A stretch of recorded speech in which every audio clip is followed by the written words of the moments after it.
بسم اللہ الرحمن الرحیم۔ شروع اللہ کے نام سے جو بڑا مہربان اور نہایت رحم کرنے والا ہے۔ السلام علیکم ورحمۃ اللہ وبرکاتہ۔ محترم ناظرین، قرآن کریم کی ان دو آیتوں کو لکھ کر یا لکھوا کر اپنے پرس میں رکھ لیں، اپنے پیسوں کی تھیلی میں رکھ لیں، پوٹلی میں رکھ لیں، یا پھر جہاں کہیں پر بھی زیورات وغیرہ رکھتے ہیں، قیمتی چیزیں رکھتے ہیں، وہاں پر رکھ لیں۔ انشاءاللہ کبھی بھی زندگی میں بے برکتی کا سامنا نہیں ہوگا، کبھی بھی آپ کو پیسوں کی کمی نہیں ہوگی۔ اب جاننے کی ضرورت یہ ہے کہ برکت کسے کہتے ہیں، برکت کا اصل معنی کیا ہے، جس کو ہم بار بار کہتے ہیں کہ برکت اللہ تعالیٰ کا فضل ہے جو انسان کے پاس وہاں سے آ پہنچتا ہے جہاں سے اسے وہم و گمان تک نہیں ہوتا، یعنی اس انسان کو خیال تک نہیں ہوتا وہ کام جس میں غیر محسوس طریقے سے اضافہ اور کثرت نظر آئے تو یہ کہا جاتا ہے کہ اس میں برکت ڈال دی گئی ہے۔ برکت اللہ تعالیٰ کا عطیہ ہے جو انسان کو مادی اسباب سے عطا کیا جاتا ہے۔ اصل معنی جو ہے استحکام، ہمیشگی یعنی ہمیشہ رہنے والی چیز، اور یہ بڑھوتری یعنی بڑھنے والی چیز، نشو و نما اور خیر کثیر کا دوسرا نام ہے۔ برکت کے معنی بڑھوتری اور ہمیشہ رہنے والی چیز، یہ اللہ تبارک و تعالیٰ کی عظیم عطیہ ہے۔ اب آپ کے من میں یہ خیال آ سکتا ہے کہ اگر ہم قرآن کریم کی آیتوں کو لکھ کر اپنے پرس میں رکھ لیں تو اس سے برکت کیسے ہو سکتی ہے؟ یہ رکھنا کہاں سے ثابت ہے؟ دیکھیے، اس کے اپوزٹ میں ایک اگزامپل دیتا ہوں آپ کو حدیث مبارکہ سے۔ حضرت ابو دجانہ رضی اللہ تعالی عنہ یہ صحابی رسول ہیں، اللہ کے نبی صلی اللہ علیہ وسلم کے صحابہ ہیں۔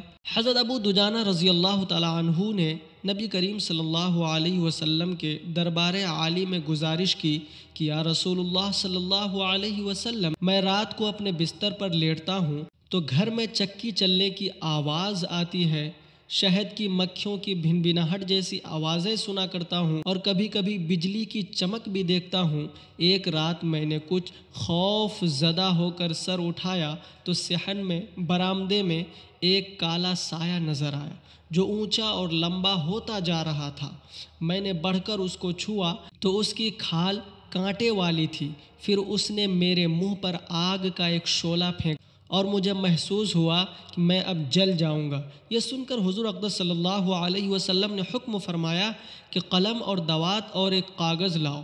قلم، کاغذ اور دوات لایا گیا، اور آپ علیہ السلام نے حضرت علی رضی اللہ عنہ سے فرمایا کہ لکھو۔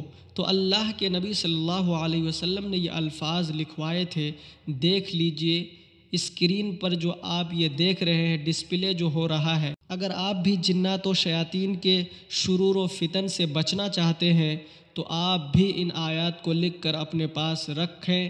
حضرت ابو دجانہ رضی اللہ تعالی عنہ اس تحریر کو لے کر گھر آئے اور رات کو اپنے سرہانے کے نیچے رکھ کر سوئے تو ان کی آنکھ اس وقت کھلی جب کوئی چلا کر کہہ رہا تھا کہ اے ابو دجانہ، لات و عزیٰ کی قسم، لات و عزیٰ ان کے بتوں کے نام کو کہتے ہیں جن کی وہ لوگ پوجا کرتے ہیں۔ تو وہ چلا کر کہہ رہے تھے کہ میں ان کلمات سے جل رہا ہوں، میں اس تحریر والے کے حق کا وسیلہ دے کر کہتا ہوں کہ اگر تم نے اس تحریر کو اٹھا لیا تو ہم تمہارے گھر اور تمہارے پڑوسی کے گھر کبھی نہ آئیں گے۔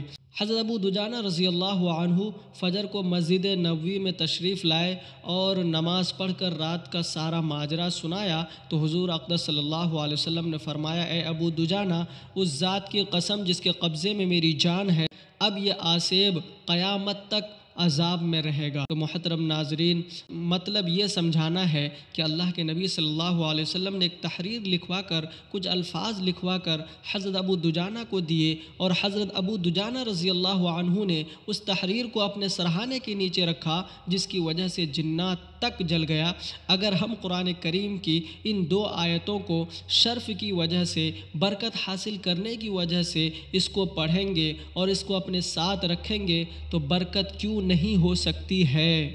ایک دلیل سمجھ لیجئے اس کو آپ لکھ کر اپنے پرس میں، اپنے وائلٹ میں، یا پھر جہاں کہیں پر بھی قیمتی چیز رکھتے ہیں وہاں پر رکھ لیں۔ سورہ روم کی آیت نمبر 4 سے آیت نمبر 5 تک لکھنا ہے۔ آپ اس کو چاہیں تو ہندی میں لکھ لیں یا عربی میں لکھ لیں یا انگلش میں بھی لکھ سکتے ہیں، کسی بھی لینگویج میں لکھ سکتے ہیں۔ جس لینگویج میں آپ لکھ سکتے ہیں یا پھر کسی سے لکھوا لیجئے، اس سے بھی فائدہ ہوگا۔ ایسا نہیں ہے کہ خود لکھیں گے تو یہ فائدہ ہوگا، دوسرے سے بھی لکھوا سکتے ہیں تو بھی اتنا ہی فائدہ ہوگا۔ انشاءاللہ آپ اس عمل کو کیجئے، بہت فائدہ ہوگا۔ بس ایک بات کا دھیان رکھیے گا کہ لکھتے وقت باوضو ہونا شرط ہے، اور لکھنے سے پہلے اول و آخر درود شریف بھی ملا لیں، اور اس آیت کو بار بار پڑھنے کی بھی کوشش کریں۔